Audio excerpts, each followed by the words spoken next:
Mangga mangga mangga mangga mangga mangga kutute Pak Wagimun kata omben omben omben omben penonton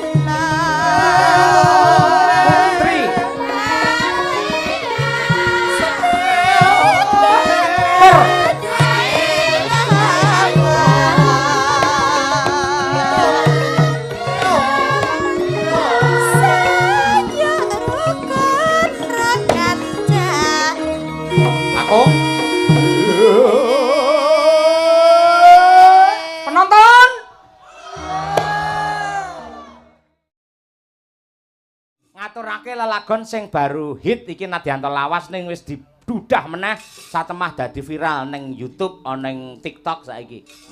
Iki mesti kanu to Taman Juruk. Wah, awakmu mbedhek langsung bener lho. Wis iki mbok wis to entenono wae iku fenomenal apa sing terjadi. Apa kuwi? Ya iki biasane lan booming iki mesti ana. Mbok menawi iki wis tembus iki. Iki lak maune wis kesilep. Ya. Terus booming meneh. Lah iki ana sesuatu hal sing wis kesilep saiki booming meneh. Wah, iya. Iki tembusane wis golek ana dhewe pokoke. Heeh. Ayo Saiki dadi Taman Safari Zoo. Taman Safari. Solo Zoo. Solo Zoom. Iya. Solo Zoom. Sing nembang Mbak Dian Munasiroh, Mbak Trihastuti, Mbak Umi Hafifah karo Mbak Lintang. Papat langsung panggungnya jembar. Ayo. Moga. Ayo deh. But gawe. Iki siji loro telu sijine sapa? Tuti meneh. Kowe ketok serik men to, Reng. Wis lungguh aku timbangane diganyan Tuti. Ya joget ning adoh ae karo Tuti. Kae nyerampang kok. Kae angger wong bagus runyam. Sing bagus apa? Kak tanggoku. Iya. Mangga Ca dipun aturaken Taman Juruk. Ayo dados Madangkara Group. Oke.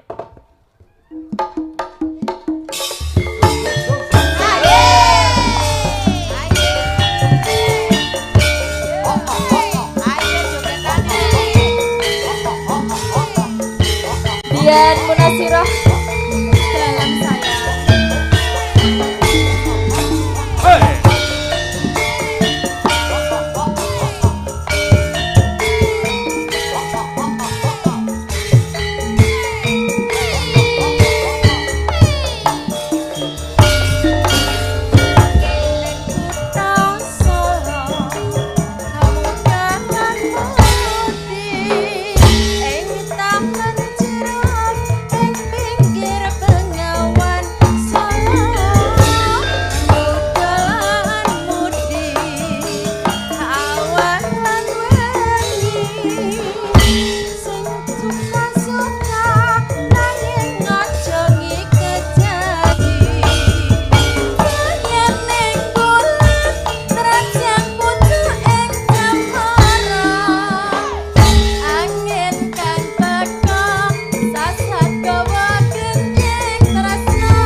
kuat mensejahterakan ekonomi rakyat.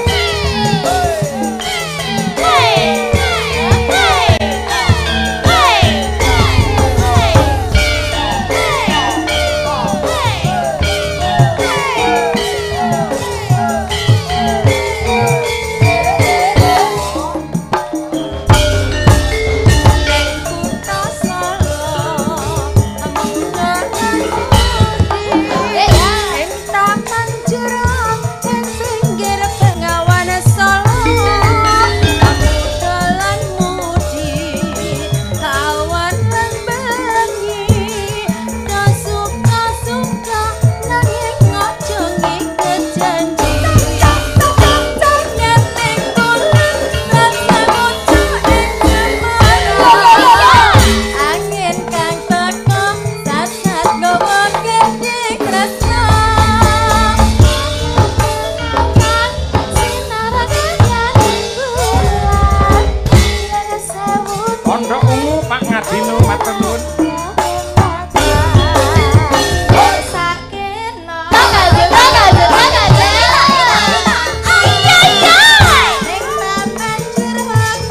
Sugiono, Surabaya.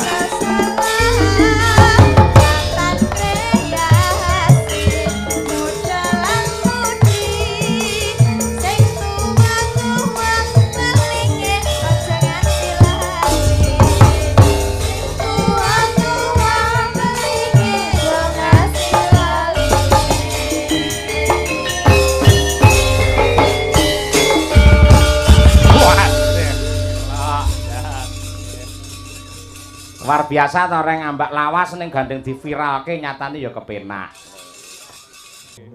Mas Gareng. Non. Alon-alon nggih. Lah napa niki ku playon lak nggih mboten. Tegesipun Gojek nggih kalih nembang ngoten lho. Nggih. Wau lak Bapak Yuswanto menika kejawi ngersakaken pepiling ugi ngersakaken kutut manggung. Niki lho sing kula enteni gedhe-gedhe ngeten niki lho. Lah sebabe Mat-matan nyamleng iso dirasake. Nggih. Nek kula nggih nyuwun sing nembang sinten iki sindene sik. Sing dikersake Pak Yus kala wau Bu Kesi. Ya niku. Dadi nostalgia era tahun 1400 Hijriah. Nggih. Anu nuwun sewu. Nggih. Dadi bojomu lak wis suwe. Wis 2009. Saiki wis ora tau ngadeg. Ora tau ngadeg ya. Ora nate. Sing kerep ngedekne aku sakniki. Nate ora apa-apa ngadeg ya ora apa-apa. Bu Kesi rada maju rene, Bu. Biyen iki Kesi nyanyi nembang nu karo ngayang bareng. Heeh, apa? Mosek biyen Kesi iki. Ah iya. Bu Kesi ngayang terus awakmu ya melu ngayang tak kira bleduk. Nah iya. Kok bleduk iki lho? Lah sampean ngayang kok ora. Kathik nganggo telale. Nggih. Iki lho, iki sepelamu lawas lho Bu Kesi Mas Gareng iki. Nggih. Nek riyen niku pancen kula kalih Mas Gareng, kalih Pak D Gareng niku jan setel banget. Iki ngerti. Sepel. Iki ngerti. Heeh. Keling dhewe. Aku jek eling biyen awake dhewe fragmene to sampean lingguh ndodok, mbok aku mbok pangku to Pak D. Oh, lho iki ngerti. Biyen Sadurunge mbok pangku wis tak pangku sik. Iya. Ayo, bareng saiki Bu Kesi tak pangku malah Gareng mangku purel saiki. Lho kowe iki ngelingono kowe iki sisane si Yuyu Kangkang. Wah, yuyu rumpung ora. Kuwi mung ning panggung, Pak. Drama. Santai mawon. Iki namung teng panggung riyen. Kowe tak kandhani ya, Reng. Dalam. Apa ta sebabe saiki Bu Kesi iki tak kok nyindeni aku tok. Ki asli iki jujur. Heeh. Sok-sok iki lek ngerti Bu Kesi bintang tamu. Heeh. Terus dipangku karo dagelan-dagelan sing rupane kaya gemuk ngene iki. Nun sewu, atiku sosok ora trimo. Ora aku ki rantai apa piye kok sebak gemuk iki. Nggih nyabeti klithih lho. Ora, yen saiki wis beda meneh. Tur umure ya wis semono. Semuanya tuh beradaptasi dengan usia. Nggih. Saiki anggere nyindeni nganggo kaos kaki kok. Niki mboten kok Pak D, niki kula cepot kaos kakike. Oh iya. Sebab paut nang pondokan krasa sumuk banget ngoten. Kowe dilokne ora krasa to, Bu? Pripun? Oh, nyindhen gawe kaos kaki karepe sampean lek ora kaos kakian to? Mboten. Dilokne anu sikilmu ireng dikira kaos kaki ngono karo Gareng ora ngono kuwi. Mosok, oh ta D? Ora usah ngarani sikile Kesi ireng. Kesi iki sikile ora ireng. Terus Jeber.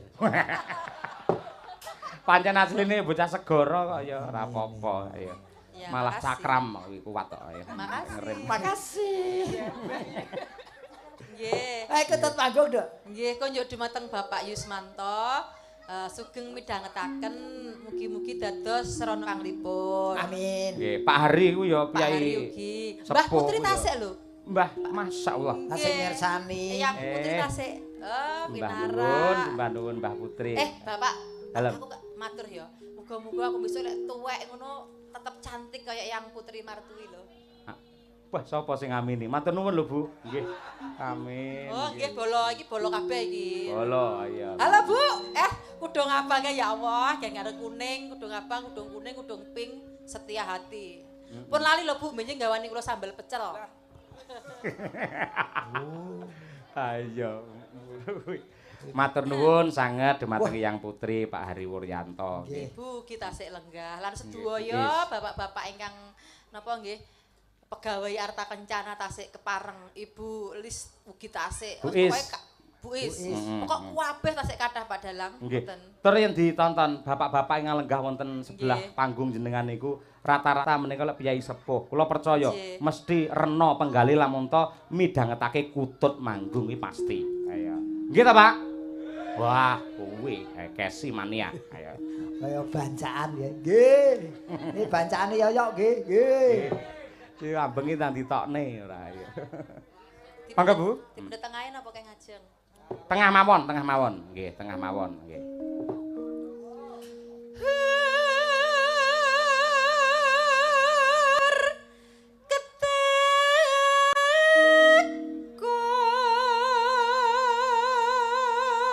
Kempul malukis.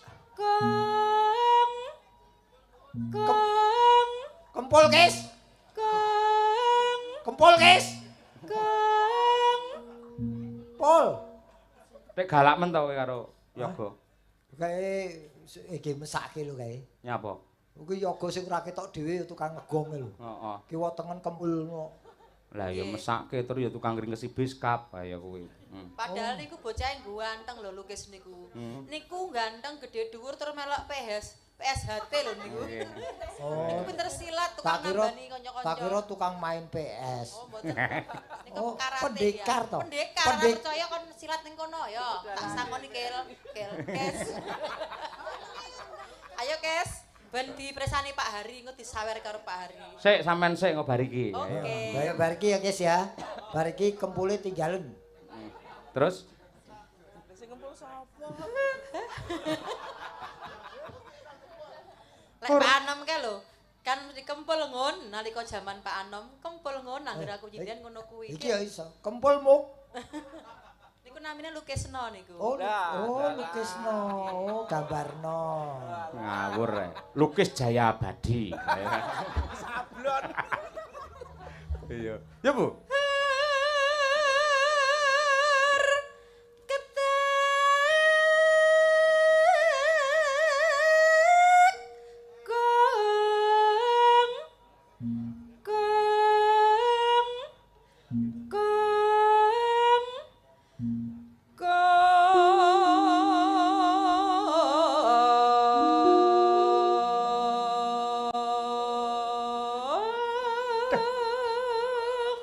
Napas sik landung monggo wis 45 ayo. Napas ayo. Masa 45 aku kok tuwek men ya? Malah merdeka kok berjuang terus. Marai napase dawa ki olahraga maleme iki akeh. Apa kuwi? Ayo ngonoan kuwi. Iya. Lho buka sing Pancen tak akoni, he. Piye. Sik diakoni sik. diakonono sik Bu. Akonono piye? Ora dheke wae. Wis tau olahraga malam to? Oh, kerep. Pengakuan istri yang baik. Renang Mas Gareng, renang. Renang yen awan sosok iki lek ning wajah iki iso marai kaya aku kuwi lho, apa akhire akeh ireng-ireng ngono kuwi lho. Apa jenenge omone? Flek-flek kaya aku kuwi lho. Mula buka cilik renang kuwi bengi. Langsung golek ember diseni banyu kungkum ning kono. Nah. Carane renang dhek glundung sak embere, gludung. Pada gendong kowe, Pak. Nino. Mangga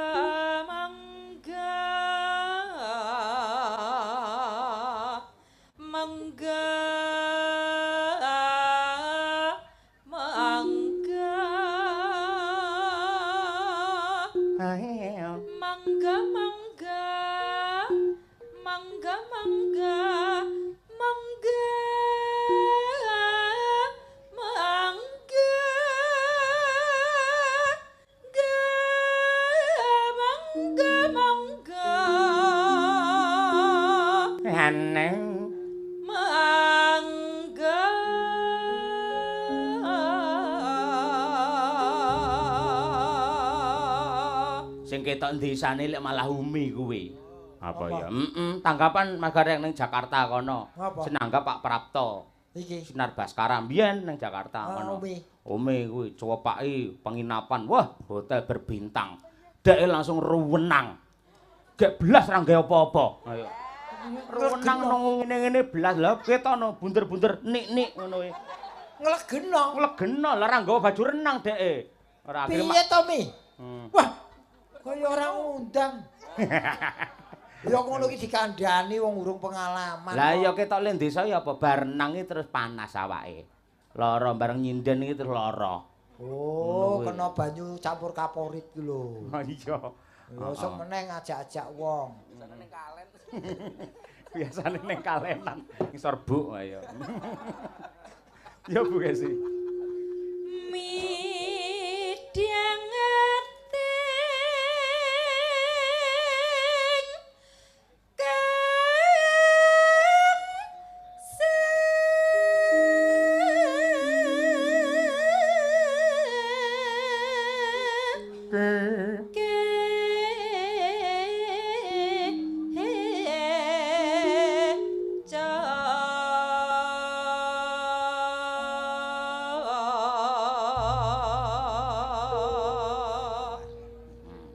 Protelon.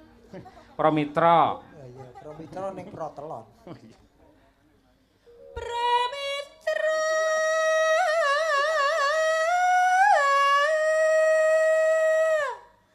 Kang Mi Nenu. Kang Mi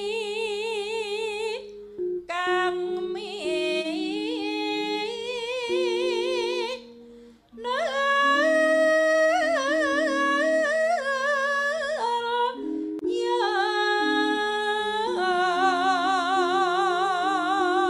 Gandeng bapak-bapak isi akeh sing jenak pinarak ya bagekke Bu Kesi. Sugeng lenggahipun bapak-bapak sedaya. Ah kuwi. Sugeng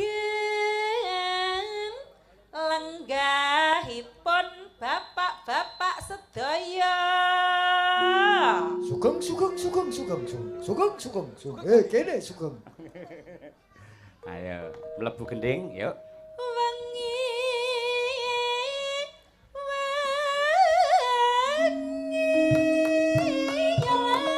ya Mas Walulu iyo Akong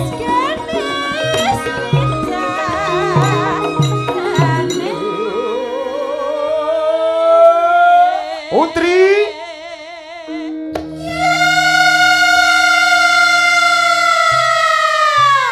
ya men ora ngantuk iki. Aku mbok iso sewengi gur yayu tok. Ning perlu kekompakan ngene ora gampang lho. Alah ya niat arep pengen pinter iki kaya iki lho, iki cah cilik-cilik iki lho, kowe iso kaya Mbak Kesi nembang utut panggung tapek kowe. Lho. Malah bencana no kuwi ora. Wah, Saiki nduduhne kekompakan Mas Gareng. nggih. Yuk, penggirong, ayo, siji cilik siji gedhi, ayo. Yo, sinden pitu. Ayo coba sing gumyak. Ayo, Ciro lu.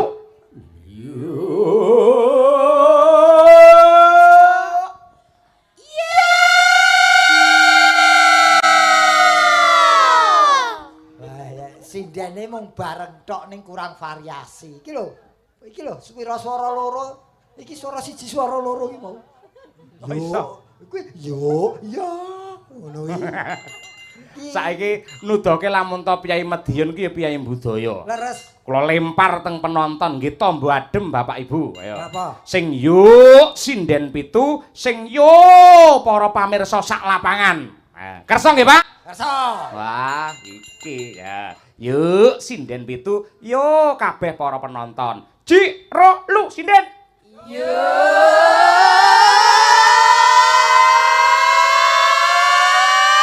Penonton. Bangsaku kaya mobil nyalip ya. Bareng lewat. Iya. Wah, kompak penonton Iya. dan yang ditonton kompak.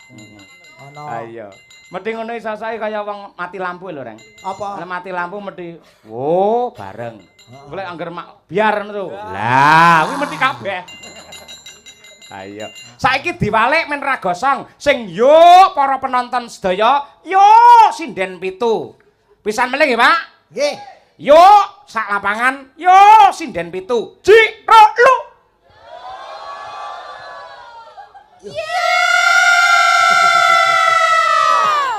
Bu, sampeyan muni yo kaya gebes ngono. Yo. Niku partisipasine boleh semua ini penonton. Iya, luar biasa. Medion ya. Oh, iya. Medion Jakarta, janji rukun tetap merdeka. Janji rukun ning Jakarta. diwangi mbokmu, ayo. Nembang mumpung suaramu wis pulih. Umi nembang Umi. Ayo, Tak amake rada rene aku. Ayo. Ngombe, Ayo Mi. Omben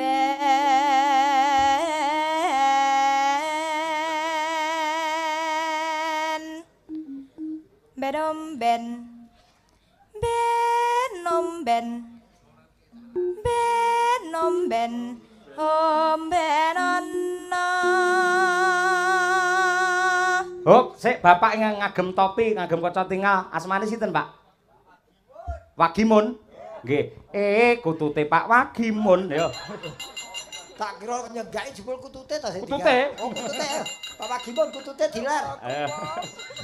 Ayo. Dajal sik iso jenggelek ora? Ayo. Ayo. Kutute Pak Wagimun. Wah. Ata omben omben omben omben Kangkung. ana. Putri.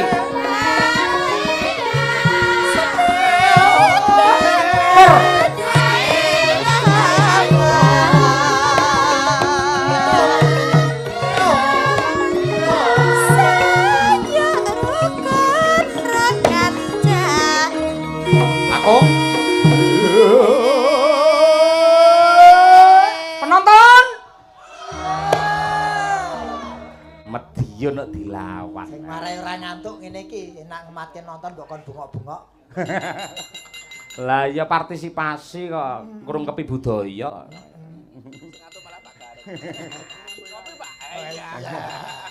Coba Mbak Sundari, Mbak Lia, monggo. Dari sekoco ya. Aku anggar perang gagal srepek anggar Mbak Sundari ini malah kepiar pikir aku arep mikir cengkok apa ngrungokne swara iki kepiar ae. Saka apike. Oh sinden perang kuwi. Iya. Iki sinden tolak angin kuwi. Nah iya. Monggo iki warangganane Pak Sunardi saking Kediri ya monggo.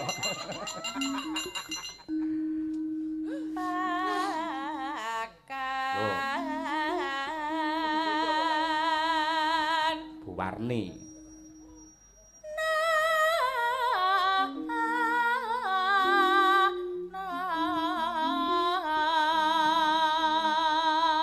Bu Warni, siapa itu? Bu Warni Suwargi Boyolali. Heeh. Mbak Tuti Bu Warno kuwi ora. Ya Mbak Liang.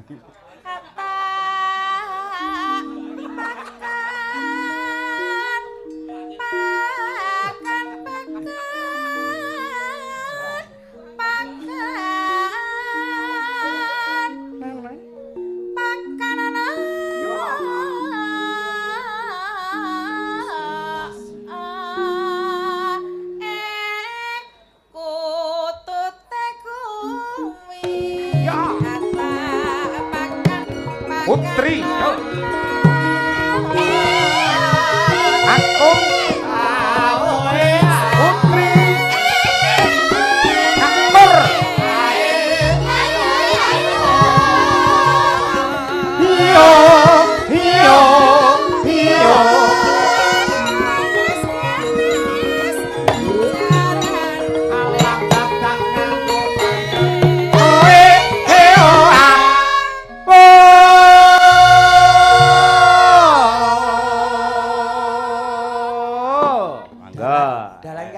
Diskriminasi ya. Lah ngopo? Lah iki lho, si Lia iki Bu Warni. Bu Warni sapa presiden? Iki si Tutik Buar sapa? Buarno sapa? Basre. Basre iki Binatu. Londre. Aku ki awakku ki meriang lek urung garapi Tutik iki tenan. Mula ya ajur mbok garap terus. Iya. Men ngetokne katiasane lamun to panjenengan ya sinden sesepuh. Iya. Ya Tik, lek ora kowe sing nutup iki engko mlongo terus. Ayo. Minir ya. Ayo Tut. Kowe kudu minir. Ayo. Sak minir-minire, ayo. Ayo Pak Cahyo, Apa sayang? kenapa harus ditutup? Lah biar penasaran dulu. Kan saya nggak mau menutup, biar menutup sendiri aja. Wah, jangan Buwarno. Kalau pagi begini tuh suara saya sudah tidak tekan. Aku mangsaku si Jan iki demupak ya. Pak D, Apa? ini kan nadanya kan tinggi. Ah. Kadang jam segini tuh suara saya tidak tekan. Nanti saya tolong dibantu biar bisa keluar ya, Iya, Pak D. iya. Ya lho, nanti- Mas Glontore metu golek ondo kayak teko kowe. Soalnya kalau dipaksa kadang itu saya Iya, iya. sakit. Nanti saya tekakan ya. Malah ditekak ora. Wes ben ora tekan kok. Mas Hendri. Nintinge gendar kok tekan gambang barang. Saya nggak mau, saya sudah bosan sama Mas Dar. Oh, sing nindik gabak. Dri, ayo. Nindik Dri. Oh ya pengendar. Mas Dar, saya sudah bosan sama Mas Wes Dar. pokoke kowe nyinden diringi gambang tok, kok tak goleke warung sing buka. Mas Apa? Hendri, Ngamen no. tolong Wih. cengkoknya jangan begitu. Lah sing piye to, Trok? Dikreasi. Dikit gitu. Agak cepet lagi, saya nggak mau yang pelan-pelan. Weh, Rene tak idoni tik. Aku iso gemes wis. Mas Hendra nggak keras dong. Aku takon Kapolsek mateni sinden hukumnya pirang tahun. Saya sak tekan-tekannya ya Pak Degaring. Yes, Nanti Pak. kalau nggak keluar dibantu. Tak randam nyuwun tak perwoso lho kowe. Soalnya kadang saya sakit. Lah semono. None. Ayo. Kok kayak es tong-tong sih Mas Hendri?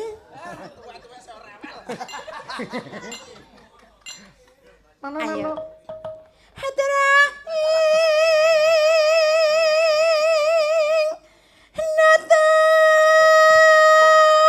Bu Chandra mawa. Ayo. Ayo. Terus Mas Hendri yang kodok gitu loh. Yang enak, yang cepet. Mas Dar, ganti Aduh, Mas Dar aja. ngalih neh. Wah, tak koprok lho suwi-suwi kok ora. Mas Dar. Kowe anger ora ndang nyorot, dlang tak. Pak Adi jangan kasar-kasar sakit, saya nanti pulang. Aku sesuai malah gila. Mas Dar. Ayo jam segini wayang jenengan Hendri sudah nggak enak, nggak suka saya.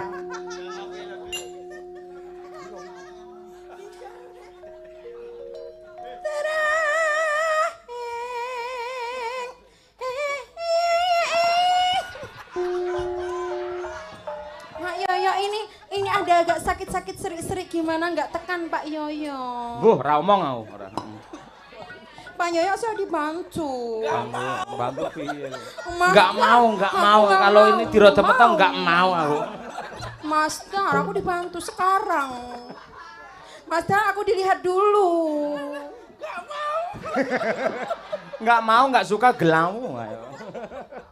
Ayo. Dari bawah Mas Dar, kayak biasanya kalau dari atas ya nggak kuat. Weh, Wis ndang ngoplosan ngono. Ora main-main.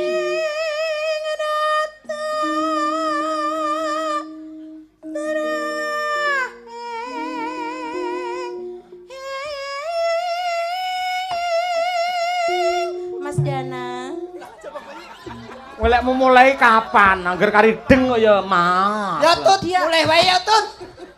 enggak Pak Yoyo gini loh. Kowe ngapa wis lapku kok goi? Lah ten ora ndak mulai-mulai kok. Enggak gini loh, Mas Danang itu kan dosen senior. Jadi saya ingin diapresiasi bagaimana suara saya malam ini, Mas Danang. Gimana Mas Danang? Nilainya berapa? Kowe ngerti ra Mas Danang ngene to? Ngene, nyebar kuwi terus ngene.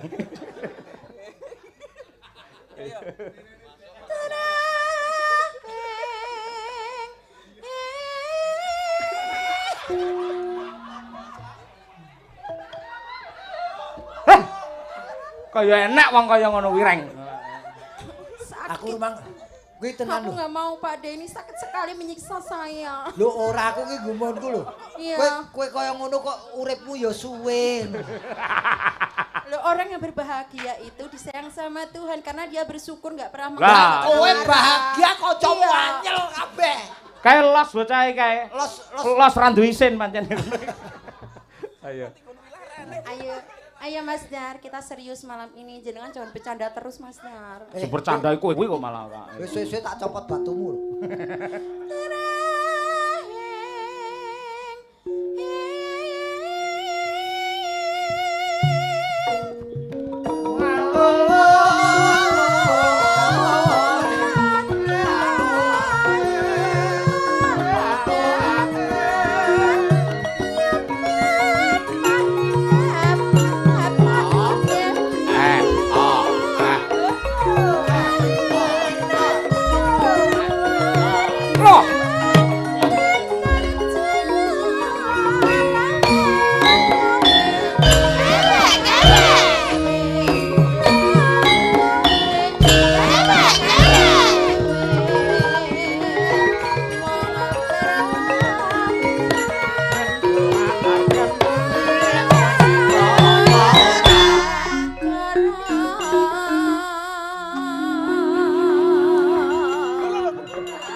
Genah iki yakin entek pisan. Sudah ya Pak Yoyo. Entekno pisan. Entekke. Nano arek kuwi tok. Ayo. Solarnya habis. Mau tak uyuane lek.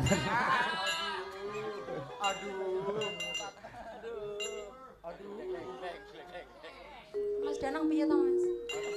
Aduh. Aduh. Aduh. Aduh. Aduh lae. Wong bagus.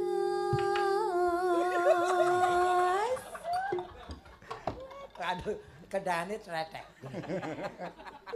Hawangi.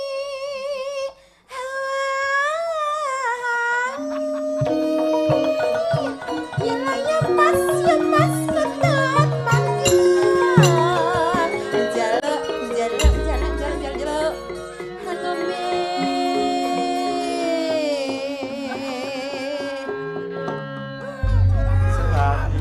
Sik pertanyaan itu.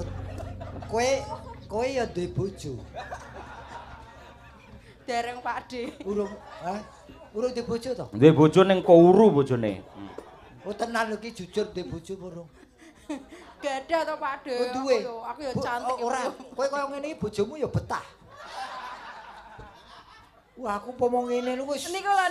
Tensi kula dhuwur lho aku tenan lho. Gagas bojo kok ngene iki wis. Lek ora paling Mas Gareng paman sampean dadi bojone Mbak Tuti iki upama lho. Sampean kan sebagai imam rumah tangga iso mengarahkan piye men apik kan ngono iso to. Imam rumah tangga makmume kok ngene stres lho Mas. Iki upama kumpul nu kari nyak kowe wis mubeng sik kok. Ya ditelateni. Tlateni piye wis kadung lemes kok.